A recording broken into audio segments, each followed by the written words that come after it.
আসসালামু আলাইকুম বন্ধুরা, আশা করছি সবাই ভালো আছেন আল্লাহর রহমতে। আমি ভেন্ডি করেছি এক বিঘার উপরেই। তো আমি জানতাম না যে ভেন্ডিতে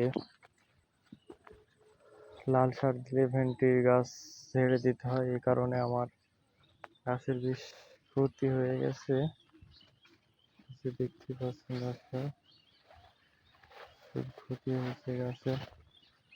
তো আল্লাহর রহমতে আমার অধিকাংশ গাছেই খুব সুন্দর ঢাড়স ধরছে। তবে সমস্যা, গাছগুলা সব ভালো কিছু দেখতে পাচ্ছেন দর্শক, বেশ পরিমাণ ধরছে। তবে পাতাগুলা মরে গেছে। এটার কি করলে আর কি ভালো হবে সেটা আপনারা বলবেন। কোন বীজটা দিলে ঢাড়সের পাতাগুলো আবার আগের মতো ফিরে আসবে, আমি এই বিষয়টা জানি না। তো আমি অনেকভাবে জানার চেষ্টা করছি। আসসালামু আলাইকুম।